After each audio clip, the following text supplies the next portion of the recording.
السلام عليكم كسر دواذا تويري official YouTube كيغا نغلا سوcotaan sidoo kale dhamaan Instagram ka Facebook iyo Snapchat ka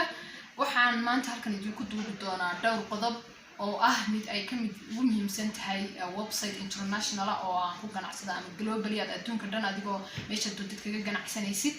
sidoo kale product-yada aan ku iibino website kaas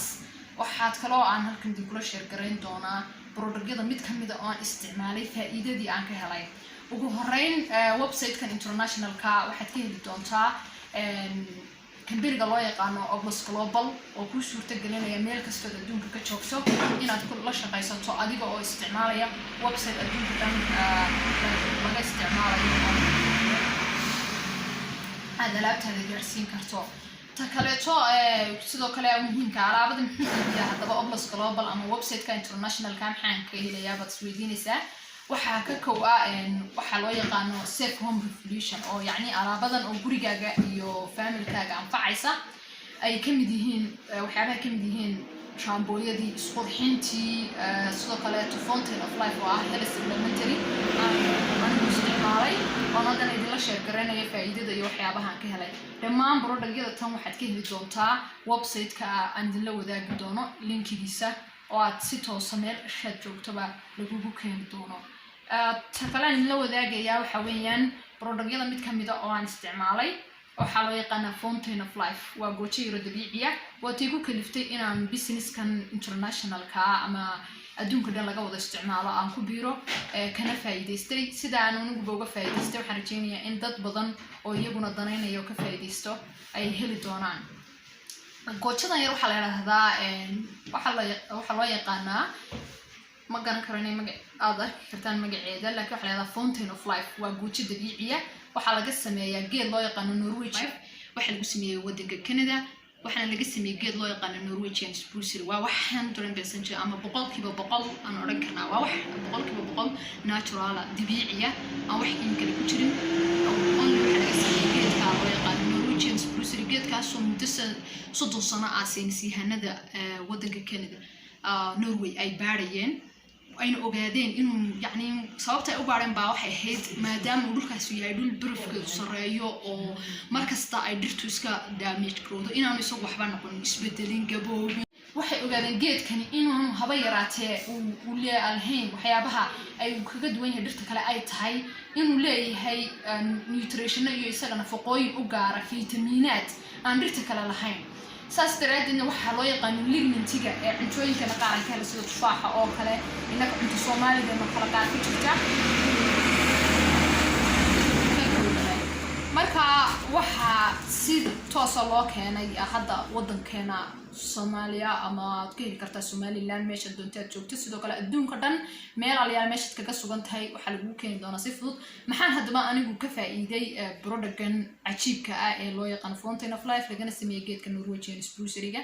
product-kan hooyaday baa hadda ka hor isticmaashay hadda waxay isticmaalaysaa muddo 2 bilood ah hooyaday waxay lahayd halkan lafta dhabarka ka jabtay soo markii laftii dhabarka ka jabtay waxa ku dhacday inay gacan iyo dhinacaas oo dhan u xanuuno gacanteedaasi ay halka dhaaf weydo xataa markan ogaaday aan maqlay geedkan waan u raadiyay way isticmaashay goojadan yar dabiiciga dhalada yar arkaysaan laba xabay hadda dhameysay xabadii ugu horeysay markay dhameysay hooyo waxay iska aragtay isbedel aad u fara badan maadaama uu waxan nutrition iyo nafaqooyin fara badan ay ku jiraan oo qofka jirkiisa ka maqan waxay sidoo kale uu lafihii u fiican yahay soo waxay dareentay caafimaad aad u fara badan lafihii oo hooyo la naaday gacantii oo aan wax xanuun haba yaraatay beenkii iyo kaarkii ka qabsanayay oo yaani ka ay si fiican uga ladnaatay sidoo kale waxay hooyo dareentay gas oo waxay lahayd gas caloolada aad u xun waxay tir gaasti haba yaraatay wax gas oo ihaysa yaani aan cuntadii nooc kasta iska cunayso caadiyan aniga oo kale waxaan lahaa waxa loo yaqaano xasaasiyada oo marka duriga qabto kale aan xataa naqas ku dhigayay aad baan uga fiicnaaday marka ma aha wax daawo ah oo xanuunka daweynaysa laakiin waa wax nafaqooyina oo tusaalahan halka maalintii oo kale waxa lagu talagalay qofka miisaankiisa ku xidhan tahay isticmaalisi halka carabka hoostiisa waa laga isticmaalaya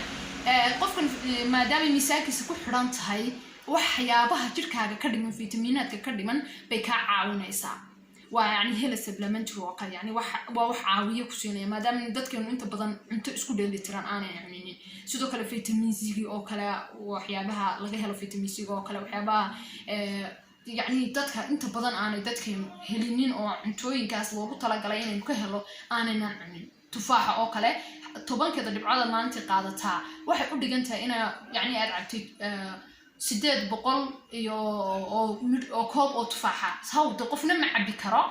soo kale inta soo kaabish tamaando yani waxaas inuu qof kasti usoo kale cunto saas u dheelitiran oo cunaa way iska adag tahay سسترتد بان أنا بدي ليش أقدر تدخل في عاوسي أو ضد بدن وفي باقي سوي ضدك معاه قبي ضدك بيكرك قبي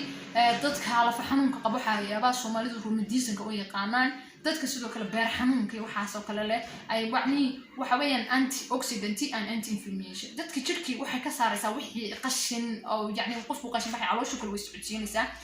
سوق لو حكى ساريسا قفكا برر يعابق waxa soo kala dib ku jiraan wixii infection iyo bacteria jirka soo galayna way la dagaalamaysaa sababta weeyaan sababta xanuuno badan ay yani kaaga caawinayso oo jirkii uu inta badan waxa xanuunka keena ama bacteria keena ama virus labadaas maadaama keenaya labadina ay la dagaalamayso oo waxay xanuun kasta ay kaaga caafinaysaa oo ilaahay intuu ugu talagalay uga kaxaynaysaa marka waxaan sababtaas aan la aamus waayay maadaama anaguna ka faa'iideysan waxaan rajeynayaa wixii ummadda ka faa'iideysan kartaa inay ka faa'iideysato